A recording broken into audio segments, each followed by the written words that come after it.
शरद पूर्णिमा को अमृत की बारिश होती है, चांद से अमृत बरसता है, ऐसी हिंदुओं की परंपरा है। अच्छा बताओ, परंपरा नहीं मान्यता है। अच्छा बताओ, चांद से अमृत टपकता है कि नहीं?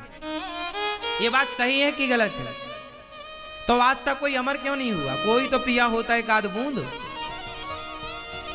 बताओ, चांद से अमृत किस तरह टपकता है?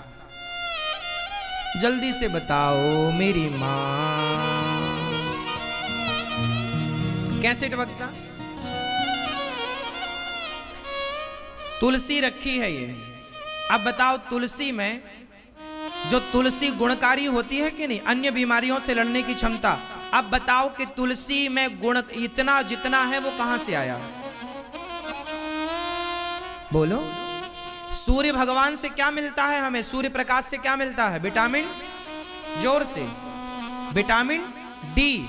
जैसे सूर्य हमें विटामिन डी देता है, ऐसे चंद्रमा भी तो कुछ देता होगा। सूर्य के बारे में जान पाए, चंद्रमा के बारे में नहीं जान पाए। इसलिए पूर्णिमा का चांद छत पर जरूर जाना चाहिए और पूरी बॉडी पर चांद का प्रकाश पड़ना चाहिए। पूर्णिमा है, चतुर्दशी है, तृतीया, एकादशी, द्वादशी है, त्रयोदशी है। एकादशी के बाद का जो चांद है, अष्टमी के बाद का ही जो शुक्ल पक्ष का चांद है, चांद का थोड़ा सा प्रकाश हम सबको जरूर लेना चाहिए। भले 10 मिनट लो, 5 मिनट लो, थोड़ी देर छत पर खड़े रहो, खुले छत पर, खुले आंगन पर। क्यों? बॉडी को ना थोड़ा चांद का प्रकाश चाहिए। आजकल आप लोग सूर्य का प्रकाश नहीं लेते तो विटामिन डी की कमी है। चांद से अमृत टपकता है। कौन सा अमृत? वो औषधीय गुण चांद से निकलता है। जैसे औषधि ग्रहण कर लेती हैं और औषधि में जान आती है, जैसे तुलसी में जितने गुण हैं, ये 2 लोगों के कारण है। एक तो सूर्य के प्रकाश के कारण और चंद्रमा के प्रकाश से। यदि जरा विचार कीजिए, किसी फसल में सूर्य और चांद का प्रकाश ना पड़े तो वो फसल होगी? दोनों जरूरी है। इसलिए चांद का एक अपना अर्थ है। इसलिए खीर बनाने का मतलब यह है कि अमृत की बूंदें नहीं टपकती, उस खीर में जब चांद का प्रकाश पड़ जाता है तो अपने आप उस खीर में ऐसी एनर्जी प्रवेश कर जाती है जो हमें और आपको पॉजिटिव करती है, पॉजिटिविटी से भर जाती है। इसलिए चांद के प्रकाश के द्वारा थोड़ा सा उस प्रकाश से टच कराओ भोजन को। पहले का भोजन कैसा था? खुला था। पहले दाल बनती थी तो माँ उसे हटा करके, ढके को हटा कर देखती थी तो दाल में सूर्य का प्रकाश और हवा प्रवेश करती थी। आजकल कुकर है, कुकर में ना सूर्य का प्रकाश जा रहा है ना हवा जा रही, इसलिए आज का भोजन जहर है। पहले बिना दवाइयों के लोग 100-100 साल जीते थे, क्योंकि खान पान सूर्य और चांद के प्रकाश से टच होता था। रात्रि का भोजन लोग खुले में बनाते थे, आंगन में, तो चांद का प्रकाश अपने आप रोटियों में पड़ता था। हाँ या ना? तवा पहले जमाने में ना खुले आंगन में आकाश के नीचे चूल्हा होता था। हाँ या ना? सर्दियों के टाइम पर तो लोग खुले में ही सब कर बनाते थे। आकाश के नीचे बढ़िया चूल्हा, रोटी बनती जा रही है, चूल्हे की आग में सर्दियों में लोग बैठे रहते थे, चूल्हे की आग तापते रहते थे और अम्मा रोटी बनाती जाती थी खुले में वहीं, और थाली थी, चांद का प्रकाश रोटी पर डायरेक्ट पड़ता था, सब्जी पर डायरेक्ट पड़ता था, वो बच्चे और बूढ़े सब खाते थे। ये कोई सामान्य बातें नहीं है, साइंस जुड़ा है हर चीज। आप हर चीज को साइंस, हर चीज का साइंस समझिए ना। यदि सूर्य का प्रकाश विटामिन डी देता है तो चांद भी तो देता है। अब वो कौन कौन से गुण देता है वो तो रिसर्च करने पर पता लगेगा, लेकिन हम तो ये जानते हैं कि सारे औषधीय गुण जो हैं वो चांद से ही प्रकृति को प्राप्त होते हैं। हाँ या ना? इसलिए आंवले को धुलकर कच्चा खाने की, आंवले का आप मुरब्बा खाइए, आंवले की कैंडी खाइए, आंवले का कुछ भी खाओ सब खाओ, लेकिन आंवला जो पेड़ से तोड़कर धुलकर जो खाने का उसमें जो शक्ति डायरेक्ट है, वो पकाने के बाद या अन्य चीजों, अन्य पदार्थों में मिश्रित करने के बाद गुण खत्म होते हैं। इसलिए डायरेक्ट प्रकृति से लिंक क्या? पहले के लोग प्रकृति से जुड़े थे, डायरेक्ट चीजों का सेवन करते थे। आजकल पकाना हर चीज, अपनी तरफ से नमक मिर्ची लगाना, जो जैसा है उसे वैसा ही ग्रहण किया जाए, जो जैसा है उसे। जैसे शहद में यदि आपने आंच दिखा दी, शहद को आपने गर्म कर दिया तो शहद का गुण बदल जाएगा। भाई समझो ना, प्रकृति को समझो। हल्दी और चूना को मिला दिया जाए तो क्या होगा? हल्दी चूना को मिलाया जाए क्या बनेगा? हल्दी अलग पदार्थ है, चूना अलग पदार्थ है, पर दोनों को मिश्रित कर जाए तो तीसरा पदार्थ निकल के आएगा। ना वो हल्दी रह जाएगी ना वो चूना रह जाएगा। बताओ क्या बन जाएगी? क्या? रोली बन जाएगी, कुमकुम बन जाएगा। मतलब दो को जोड़ने से तीसरे पदार्थ का निर्माण होता है। साइंस में भी तो यही पढ़ते हैं हम लोग, हाँ या ना? इसलिए जो जैसा है उसे वैसा ग्रहण। यदि आपने जोड़ा किसी को किसी के साथ तो वो शरीर को नुकसान पहुंचे। जैसे प्याज और दूध क्या है? प्याज और दूध क्या है?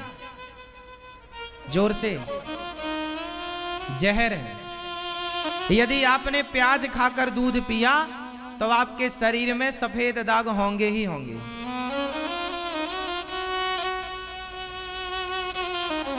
ये चर्म रोग जो है, शारीरिक रोग क्यों होता है? इसलिए होता है क्योंकि आपको खाने तक का तो ज्ञान नहीं है ना। आप अपने धर्म ग्रंथ नहीं पढ़ते, शास्त्र नहीं पढ़ते, जो आया खा लिया, जो आया पी लिया। प्याज और दूध और नमक, इनका कोई कॉम्बिनेशन नहीं है। दूध को सीधा पियो, दूध की तरह, उसके आगे पीछे कुछ नहीं, हाँ या ना? अब आप लोग नमकीन खाते जाते हैं और दूध पीते जाते हैं। अब नमक और दूध का कोई कॉम्बिनेशन नहीं। अब ये जाके चर्म रोग पैदा करेगा, शरीर में हानि पहुंचाएगा, फिर बाद में आप चिल्लाएंगे कि ये रोग हो गया, वो रोग हो गया। खाने पीने का भी तो साइंस है ना, किसके साथ क्या खाएं और किसके साथ क्या ना खाएं। क्यों जी? ये हमारे ऋषि मुनि पहले से जानते थे इस ज्ञान को।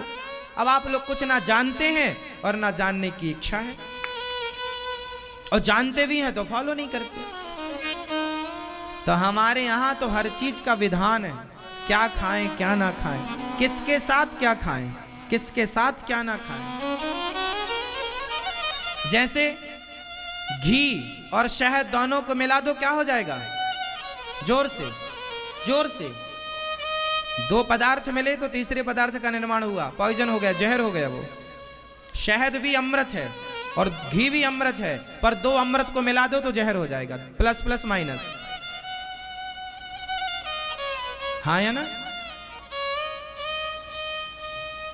इसलिए बोध, आपको ज्ञान होना चाहिए। और ये ज्ञान कहां से? ये साइंस तो आज पढ़ा रही है साहब, पर ये सब शास्त्रों में है, सब कुछ है। अब आप ना पढ़ो। हमारे यहां एक गणित है। कौन सी गणित? वैदिक गणित। वैदिक गणित। कौन सी गणित? जोर से, वैदिक गणित। वो गणित इतना बढ़िया काम करती है ना कि मिनटों में काम हो जाता है। अब देखिए ना, चंद्र ग्रहण 1 बजे ग्रहण पड़ेगा, चंद्र ग्रहण। अब 1 बजे चंद्र ग्रहण पड़ेगा, ये किसने बताया आप लोगों को? हमें किसने बताया? साइंस तो आज है, 100 साल पहले तो साइंस नहीं था, 200 साल पहले तो साइंस नहीं था। तो क्या 200 साल पहले चंद्र ग्रहण नहीं पड़ता था? पड़ता था। तो क्या चंद्र ग्रहण का लोगों को ज्ञान नहीं था? था। तो पहले के लोग कैसे पता लगाते थे क्या चंद्र ग्रहण है? बोलो। साइंस को आज पता चला कि ग्रहण, सूर्य ग्रहण कब है, चंद्र ग्रहण कब है, ये पता हम लोगों को पहले से। हमारे यहाँ पंचांग होता है। आज तो कैलेंडर होता, पहले कैलेंडर नहीं होता था, पहले पंचांग होता था।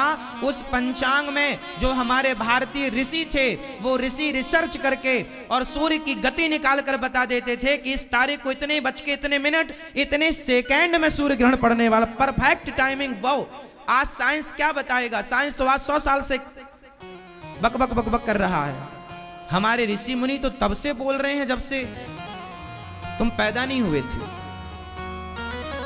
हाँ या ना? जब नासा का गठन नहीं हुआ था, जब इसरो नहीं था, तब सूर्य ग्रहण पड़ता था तो कौन बताता था? पंचांग कौन बनाता था? ऋषि, संत, ब्राह्मण, जो इस गति को जानते थे। युग सहस्त्र योजन पर भानु लील्यो ताहि मधुर फल जानो। चौपाई कोई सामान्य है क्या? ये पृथ्वी से सूर्य की गति बता रही है, सॉरी, पृथ्वी से सूर्य की दूरी बता रही है। मतलब कितना साइंस है हमारे यहाँ। हम क्या क्या बताएं आपको? बताएंगे तो साइंस ही बताते रह जाएंगे और कथा ना हो पाएगी। ठीक है, समझ में आई बात? चंद्र ग्रहण सूर्य ग्रहण का बोध हम लोगों को पहले था। 12 माह ही क्यों होते हैं? 13 माह क्यों नहीं होते? हमारे यहां होता है 13 माह, 3 साल में एक बार पुरुषोत्तम माह, इस बार था। सूर्य ग्रहण, चंद्र ग्रहण, चंद्र ग्रहण हमेशा पूर्णिमा को ही होगा और सूर्य ग्रहण हमेशा अमावस्या को ही होगा। क्यों? क्या टाइमिंग है? बताओ, हमारे यहां कुंभ क्यों लगते हैं? 4 कुंभ लगते हैं। चारों कुंभों के नाम बताओ, कौन कौन सा कुंभ कहां कहां लगता है? कुंभ कितने हैं? कहां कहां लगते हैं? प्रयागराज, हरिद्वार, काशी, कासगंज, नासिक, उज्जैन, प्रयागराज और हरिद्वार। ये 4 कुंभ हैं हमारे हिंदू सनातन संस्कृति में। बताओ कुंभ क्यों लगते हैं? क्या अर्थ है इसका? साइंस है बहुत बड़ा, तुम आज नहीं समझ पाए तो नहीं समझ पाए, साइंस है इसका। और एक कुंभ कितने साल में वापस आता है? 12 वर्ष। 12 साल ही क्यों? 13 साल क्यों नहीं? 14 साल क्यों नहीं? 12 साल में ही एक कुंभ क्यों लगेगा? क्योंकि जो बृहस्पति का चक्कर है ना, वो 12 साल का ही है। सोचिए, बृहस्पति की गति आज दुनिया को पता लगी, हमारे यहां पहले से पता था। जब बृहस्पति एक चक्कर लगा लेते हैं तब जाकर के एक कुंभ लगता है। बृहस्पति की साइकिल 12 वर्ष की है। साइंस उठाकर देखिए, वही बताएगा। साइंस को आज पता चला 11 महीने कुछ बताता है तो वही 12 है। दुनिया को आज ना पता लगा सबके बृहस्पति का चक्कर कितने घंटे और कितने मिनट और कितने दिनों का है। पृथ्वी का अब एक सज्जन ने मेरे से पूछा, महाराज जी बताओ पृथ्वी का आधार क्या है? पृथ्वी किस पर टिकी है? चलो बताओ आप, पृथ्वी किस पर टिकी है? किस पर? साइंस जानते हैं पृथ्वी किस पर टिकी है?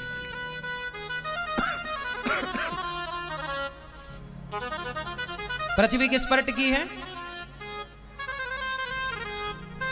शास्त्र कहते हैं शेषनाग भगवान पर। साइंस का अपना ही रोना है। हम बताएं किस पर टिकी है? शेषनाग भगवान पर तो टिकी है, ये सिद्ध है। भगवान पर ही सब टिका हुआ, ये सिद्ध है। लेकिन इसका एक जो शास्त्रोक्त समाधान है वो मैं आपको दे सकता हूं, जिसके बाद कोई किंतु और परंतु नहीं रहेगा। कहो तो दे दूं? देखिए कितना बारीक ज्ञान हमारे शास्त्रों में भरा है। अब आप लोग ना जानो ना समझो तो क्या। पृथ्वी किस पर टिकी है? चलो आप एक प्रश्न का उत्तर दीजिए, आपके इस उत्तर में इस प्रश्न का उत्तर मिल जाएगा। बताओ आकाश किस पर टिका है? बताओ आकाश किस पर टिका है? उत्तर दो। आकाश का आधार क्या है? आकाश किस पर टिका है? बोलो। आकाश किस पर टिका है? जोर से। किस पर? आकाश का कोई आधार है? स्तंभ है? खंबा कहीं गड़ा है? जैसे आकाश बिना आधार के है। आकाश किस पर टिका है? जैसे आप इस प्रश्न को ढूंढ लाइए, इस उत्तर को ढूंढ लाइए, आकाश किस पर टिका है? जब बिना सपोर्ट के आकाश रह सकता है तो बिना किसी के सपोर्ट के पृथ्वी भी रह सकती है। और सपोर्ट किसका है? शेष भगवान का सपोर्ट। तो ये किसी के सपोर्ट की इन्हें जरूरत नहीं है, सिंपल। जैसे आकाश को किसी के सपोर्ट की, आकाश किस पर टिका है? ये आकाश किस पर दिख रहा है? आपको बता दूं, आकाश भगवान में ही दिखाई पड़ रहा है। ये भगवान में ही ओतप्रोत है। ये जो आप आकाश देखते हैं ना, यही ईश्वर की विराट झांकी है। यही विराटता है ईश्वर की। विराट है परमात्मा। अर्जुन को जब भगवान ने विराट रूप दिखाया तो अर्जुन क्या देख पाए? कुछ नहीं। आकाश की तरह भगवान सर्वव्यापी हैं। इसलिए आकाश का आधार भी भगवान है और पृथ्वी का आधार भी भगवान है, और हम सबके आधार भी